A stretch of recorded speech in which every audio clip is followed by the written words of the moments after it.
Is there anything that you can do to help manage your discomfort or hurt when you have to be a part of something that causes you distress? Because it's not like you're not happy for the loved one in your life. Of course you are. But what do you do when you're dealing with their happiness unintentionally causing you pain?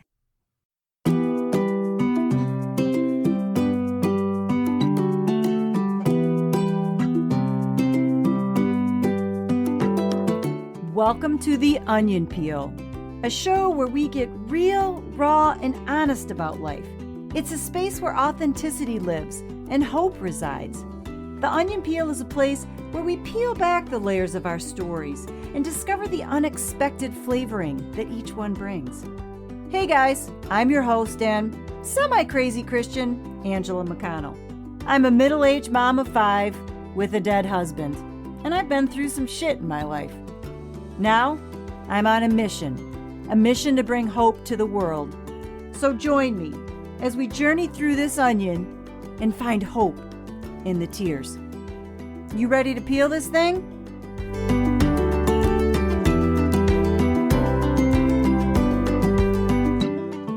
Well, good day, guys. Welcome to the Onion Peel. How y'all doing? Well, it's September. September is Suicide Awareness Month. There's all kinds of things going on out in the world to help with prevention and mental health in general. And I guess for my part, I would just like to bring special attention to the fact that things going on right now with COVID is not good. Suicide rates are going through the roof because isolation is increasing. And when we become isolated, that is the worst thing for people that have any kind of suicidal ideation. And think about it. Our behaviors have changed.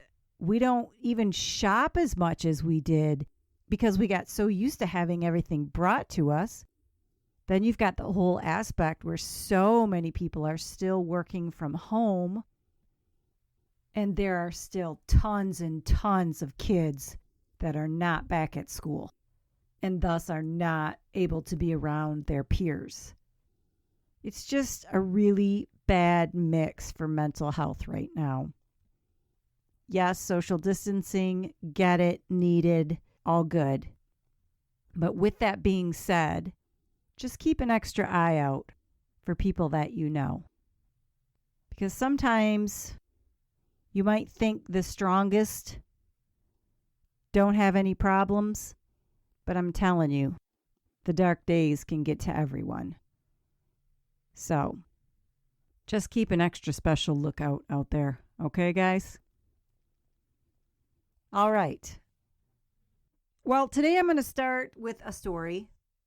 Well, the whole thing's a story, but I'm going to share a kind of traumatic event for me. And as I was rethinking about this particular event and just how difficult it was to get through it, be in it, to really just survive it, I started kind of analyzing it and realized, geez, this kind of thing happens all the time. And what do you do when you're in this situation besides basically grin and bear it? And so I started thinking about what were the key things that got me through this particular difficult moment in my life. And so that's what we're going to kind of dive into today. So it is January 2015. So it's roughly a year and a half after Don died. And as we know, I'm not a huge fan of the whole New Year's period to begin with. Anywho, This particular January, my brother and now sister-in-law got married. And before I go even any further into what I'm going to talk about today, I just really want to make a point that this has nothing to do with them getting married. It's a beautiful thing to get married, to find love, all those things. And they should absolutely 100% celebrate their love and life together. So I just wanted to make that clear that this was a joyous time, and it should be a joyous time for them. And they should do nothing other than celebrate their love. Now, with all that being said, going to their wedding damn near killed me. I look back on that evening, and it literally sends a shudder down my body. I actually went and listened to the voice memo pertaining to this event. And I got to tell you guys, I couldn't get through the entire memo. It was about, I think, 48 minutes. And I've listened to a lot of my memos, a lot of dark ones, a lot of sad ones. But this particular one, I was really destroyed. I was absolutely emotionally bankrupt. And I couldn't listen to the whole thing. It took me 3 sessions during the day to actually finish listening to all 48 minutes. Because all I wanted to do when I heard myself in the sadness and the despair and the hopelessness that I had, I just wanted to reach through my phone and grab me and just hold me and comfort me and just tell me that it was going to be all right. It was strange because I was very disconnected from that person in that voice memo. I knew it was me, but she was so discontented. I just wanted to console her and just take her pain in the worst way. But I couldn't. And I'm glad I couldn't, because here I am today. Yay. So let's get into a little bit of the details. And then I want to kind of share maybe some ideas of things that might be helpful to others in similar situations. So this was my brother and now sister-in-law's both second marriage, blended family. And they had been dating for several years, and we all knew that, they were going to get married. It wasn't like a big surprise or anything. And the day finally came. I had been just dreading it for a long time. I had quite a lot of anxiety about it because I didn't really know how I was going to get through it. The actual ceremony was more intimate, and then the reception was a bigger fanfare. And so this was pretty much like the first time I got really dressed up since Don died too. Like actual where you put on heels. I hadn't done that. This was my first fancy outing where I was out in the world as a solo act, a single woman. Fortunately, I had a phenomenal hair day. I had a dress that I absolutely loved to this day, still my favorite dress. So I felt relatively prepared for my big solo plank walk. Now, of course, because I was immediate family, we got there early, and I walked in and I'm like, okay, I got to smile. I got to smile. I got to smile. I got to smile. I got to smile. And I just kept telling myself that over and over again. Everybody was saying hi. There were people there already that I hadn't seen in a very long time, which was its own separate bag of crap because I hadn't seen them either A, since the funeral, not that I would have remembered actually seeing them at the funeral, or B, when people haven't seen you since your husband died, it's always the strange looks. They don't know what to say. Here they are supposed to be happy because they're here for your family member's wedding. But yeah, they don't know what to say to you because your husband's not only dead, but he actually committed suicide on top of it. It's just exhausting. Weird, uncomfortable dynamic that oftentimes we as human beings are just placed in the middle of because of life. Wasn't any easier for them than it was for me. So I said hi to a few people that I hadn't seen in a while and hugged and tried to find something to talk about for 2 seconds. And I had been there probably, I'm going to say half hour. And I was already not doing well at all. And I could feel myself just kind of starting to breathe heavy. And so I thought I better go into the bathroom. Now, one of the bathrooms at this particular venue was a pretty nice bathroom where it had all the fancy hairspray and all that stuff. And thank God, because it was still pretty early before the ceremony, nobody was really there, so I could have the whole bathroom to myself.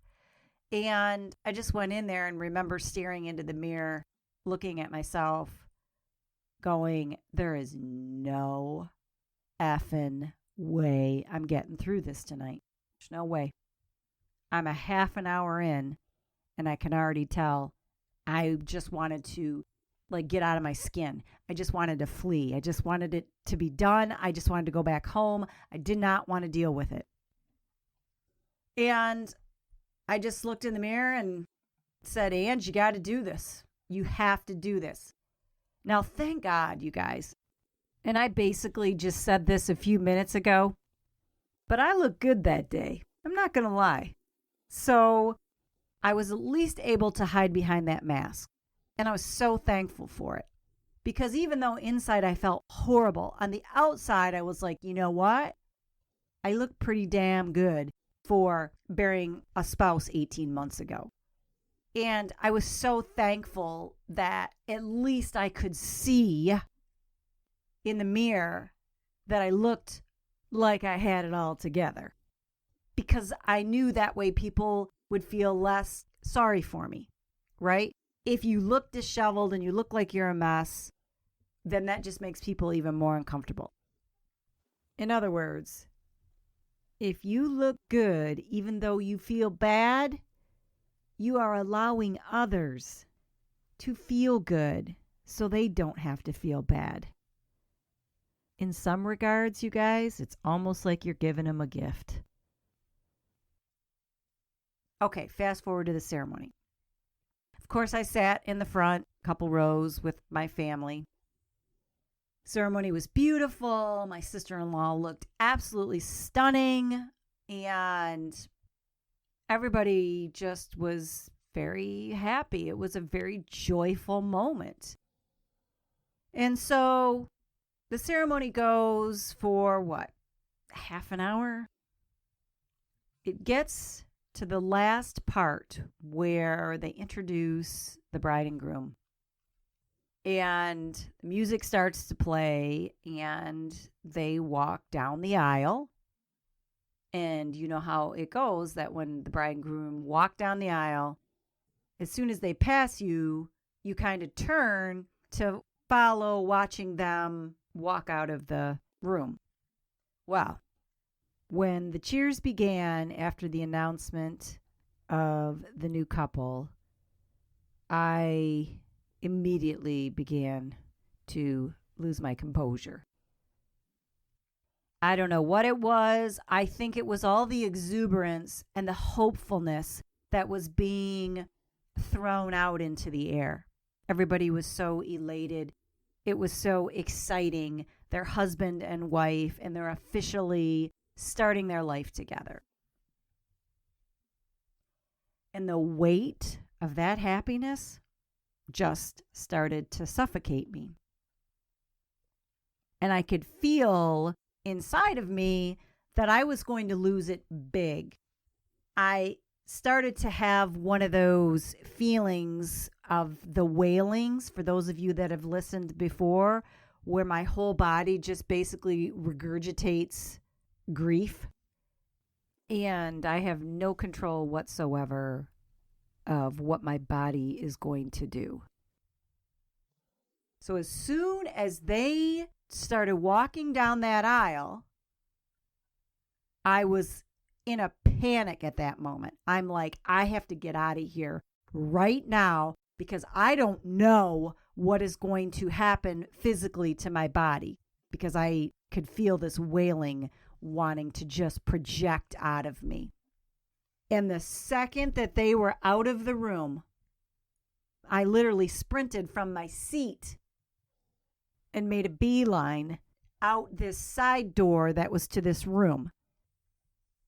I literally just buckled over. And again, I'm in a dress and heels and started hyperventilating. And I began moaning so loudly, as if my soul was releasing such excruciating pain, almost like it was dying. It was like a soul groan. And you're just throwing all your pain up. And it's coming out of every cell of your body. I'm completely out of control. I'm completely vulnerable. And I'm completely aware that I'm having an emotional breakdown at my brother's wedding, and there wasn't a damn thing that I could do about it. There I am in this little vestibule, losing every bit of dignity that I had. Because I was hyperventilating so much, I obviously got very dizzy and my knees began to wobble. So I basically fell to my knees. And even though I knew that I had no control out of anything that was going on, I was also extremely disconnected from it all. And it was kind of like having almost an out-of-body type experience. It's probably because when these wailings occur, they come from such a deep chasm of suffering that it's probably like being in shock, right? Your brain has to disassociate itself from what's going on in order to survive. And I know that sounds extremely dramatic, but it was. It was extremely dramatic. It was intense. That's the whole point. It was completely humiliating and extremely scary. And I'm going to tell you what, it is only by the grace of God that no one saw me have this complete breakdown. Now, my mom did come in a few minutes after I walked into this room, but even then, there's nothing that she could do. It's not like I can talk. There's nothing anybody can do until it passes. And eventually, it did. And as I began to compose myself, a whole nother type of panic hits me. Because now I'm realizing, oh, I got to get through the rest of this night. This wasn't like a time or two before when I had had one of these wailings, where if I had to actually leave the place that I was at, I could do it. There was no way that was happening here. I had family and friends from all over here at this celebration. I had to stay, I had to endure, and I had to find a way to make it through. And so far, I hadn't really done a good job of that. So I went to the bathroom. Surprisingly, my makeup wasn't nearly as bad as I thought that it would be. And I quickly touched my face up because guess what was next, guys? You better believe it, family pictures. Come on. I had to pull myself together fast. This is for all of posterity, man. All my family members, please, you got to look like you're freaking happy as hell. It's not about you, nor should it be. Who gives a shit that your husband killed himself? Not that night. And that's not anybody being mean about that. That's just the simple truth of the situation. It wasn't supposed to be any part about me. It was supposed to be about the beauty of the love between my brother and sister-in-law. And I knew that the whole time. But for me, I couldn't separate those two things out. I couldn't separate out their love from my pain. Not yet. I couldn't. I hadn't evolved to that place yet in my journey. I wanted to be able to shelf my grief for a while, but I couldn't do it. Their marriage that night was so filled with hope. That's what new beginnings are about. But for me, I was in a battle. Hope was my enemy that night. It mocked me. It laughed at me. Almost like it was tempting me to find it again, to sit in it for just a moment. But I couldn't do it. And all I felt was its pressure on my back, trying to crush me. Man, it was just a really, really hard night. I'm not going to lie. So I think I faked it enough through pictures for the most part. Smiling big because I knew it was important for their pictures, for their family history. God, there was just such a weight of everything that night. Anyway, was somehow able to make it through the pictures. And then it was time for the reception. And the reception's good because, you can hide a little bit easier, especially then when it starts to get dark. Praise God, it was a second wedding and we weren't tossing bouquets and doing a lot of that traditional stuff. So once the reception got underway, it was really much easier, still very difficult, but the load lightened a little because I could just hide in the darkness. I'll tell you this much, guys.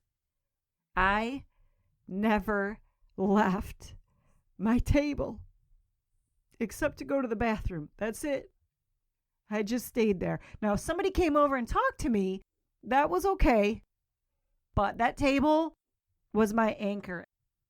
It was the one place that I felt safe. And that was the first time and the only time that I felt that entire day, was sitting in the dark at that table. Oh, thank God for that table. Well, we stayed for long enough, and the night came to a close for the kids and I, and we get in the car and drive home. I don't know that I've ever been so relieved in my life, to be honest with you guys. I sort of felt like I had just climbed Mount Everest. I made it. I made it. So, what do you do with all that? Because that night is no different than what every single one of us have had to go through one time or another in our life with something. Maybe minus the dramatic wailing. So sure, my case, yeah, dead husband, marriage over, which equates to my life being over, and I have to go step in a place of pure joy. Sucks. But how many times have any of us been the bridesmaid and never the bride? Or the one who wants to be pregnant and has to go to a baby shower. And yet, no one knows that you're struggling to try and get pregnant. How about the celebratory after work party because your coworker just got a promotion, the promotion you wanted? How about a graduation where you got to go celebrate your friend's kid heading off to some fantastic college that only 0.01% of the population gets into, and your child didn't even graduate because they're struggling with an addiction problem. And now you're supposed to show up at this joy-filled event and survive it?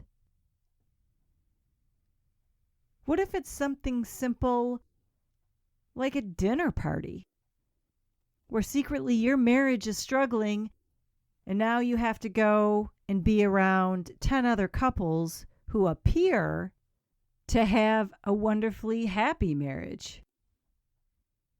How about heading over to a friend's new house?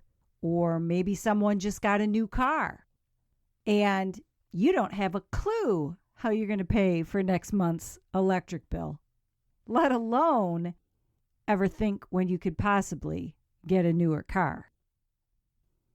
Look, these are just a handful of examples.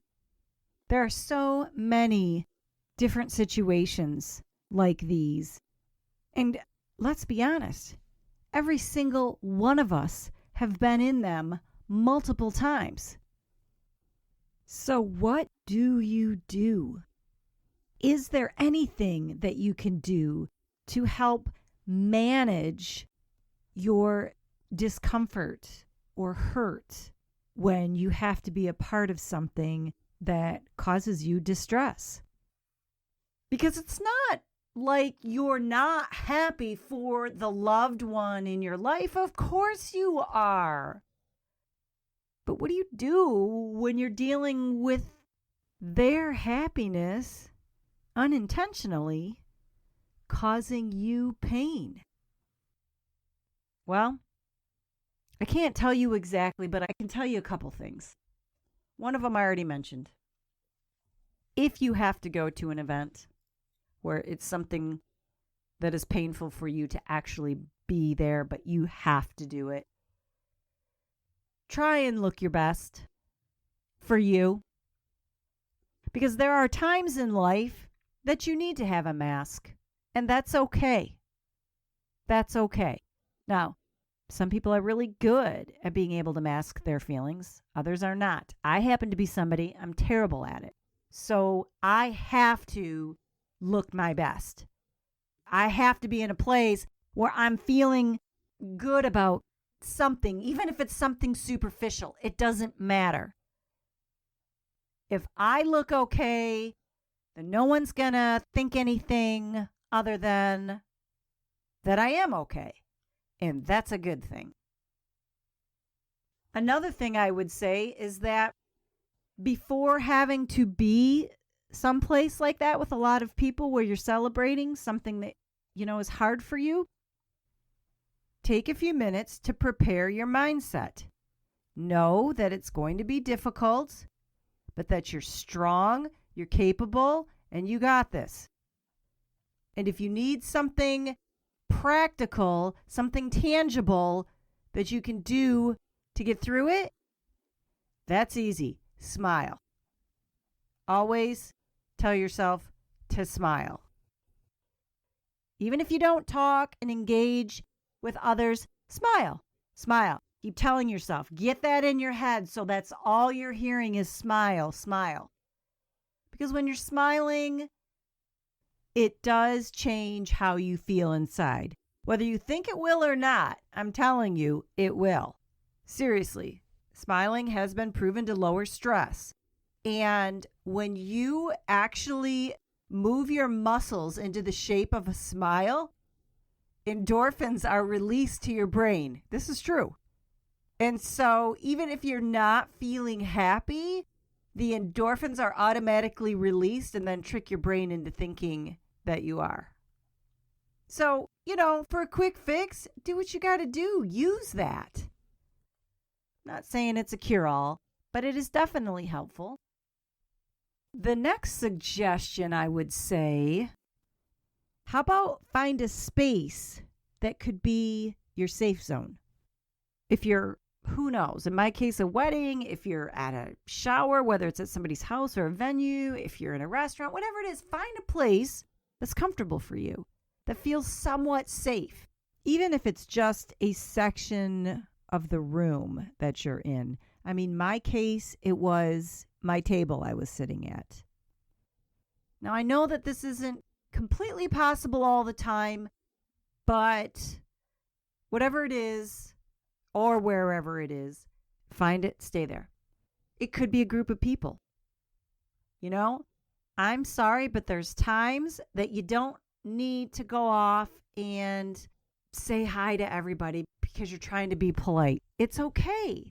It's okay to just stay in one spot or hang with the same people the whole time that you're there. It's okay. This is about getting through something, and you have to allow yourself the grace to do that. And while we're talking about safe zones, let me sort of lead into the next thought that I have, because it goes along with safety. And that is, get yourself a wingman. If you can prepare ahead of time by calling someone that you trust to say, hey, I'm feeling a little anxious about attending this. Do you mind if we go together? Do you mind if we hang together? And if you don't have that, maybe you'll find one there. It doesn't have to be someone that you tell what exactly your struggle is. It could simply be someone that you connect at this event with, whether it's an acquaintance or somebody you've never met. And it's just easy conversation. You feel comfortable. And so that's where you stay. That's where you hang. For me, I had my children there. They were my wingmen. I could just talk to them and the rest of the world could go away. So if possible, having a wingman is super helpful. Here's another thing. Don't feel like you have to stay forever at a particular event. And even better, prepare ahead of time as to how long you're actually going to stay. Because that's a boundary that you've just set up for yourself by doing that. So it's okay to even set a timer on your phone. Obviously, put it to vibrate. But if you tell yourself, I'm going for 2 hours, then you know that that is the amount of time that you need to make it through this difficult moment. Even at my brother and sister-in-law's wedding, I did not stay till the wee hours of the night. I mean, I had the kids, so I obviously had a good reason to say that I had to leave. But even if I hadn't, I wouldn't have stayed super late. So give yourself a time boundary. I think lastly, and most importantly for sure, and probably on a daily the hardest, and that is to live in hope. Everything that we talk about on this podcast. So when you have to exist in a place and time that is very difficult, always remember that hope is surrounding you. So you know what? You haven't gotten pregnant yet. That doesn't mean you're not going to have a child someday. Maybe your marriage is a shit show right now, but it doesn't mean that it's going to stay that way. There is hope to work through things. Maybe your child is struggling with some type of addiction or depression and anxiety issues. There's always hope for recovery and restoration. Always. So you didn't get the promotion, but maybe you're going to get a better job or move on to something new. There is hope for all of it. Life changes, and hope is what carries the change. And look, here's the thing. What God does for one, He will do for all. He is not a respecter of persons, which means what He gives to one, He will give to another. He shows no favoritism, no partiality, and His gifts are not discriminatory.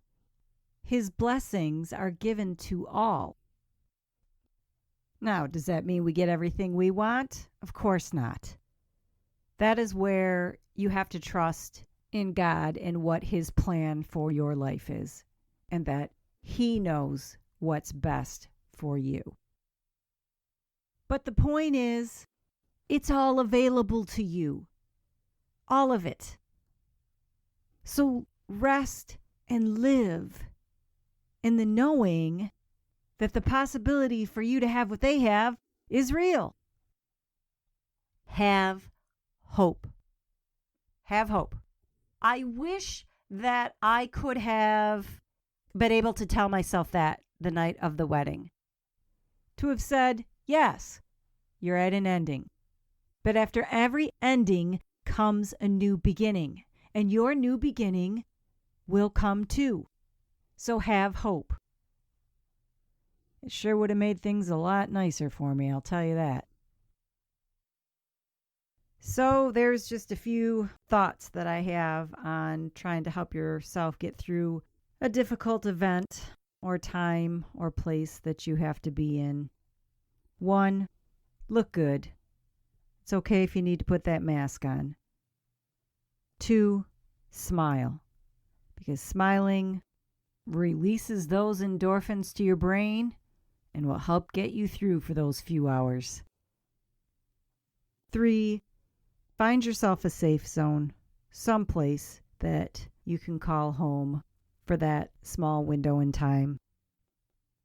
4, if possible, get yourself a wingman or find one there. 5, give yourself that time boundary so that you know your uncomfortableness or your hurt is only going to last a certain period of time. And finally, live in hope. Know that the possibility of what they have, you can have. Now, I realize each situation is different.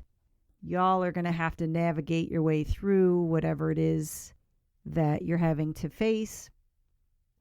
But we do all face these situations. And if there's anything that I can do to help encourage you to invest in self-care so that you can manage your painful situations, then I want to do that. I would like to give you permission to survive. I'd like to give you permission to not have to be perfect. I'd like to give you permission to take care of yourself. Sometimes it's just enough to get through. So give yourself permission to do that. Well, guys, I don't think I have anything else. It is September, which is Suicide Awareness Month, like I said earlier. So I am really trying to do what I can. I've been trying to put some videos out and raise some money for the suicide prevention causes and things like that. Because suicide sucks. And it is ramping up drastically right now because of everything that's going on in our world. So check in on each other, please. Just because somebody looks like they're doing well doesn't always mean that they are. Sometimes we all just need to feel and know that someone cares. So shoot a text, make a phone call, send some flowers or some chocolates, bake somebody some brownies, whatever. Just throw some extra love out there, guys. So with that, it's time to put this onion back in the bin until we talk again. I hope you have a super smiley day. See you guys.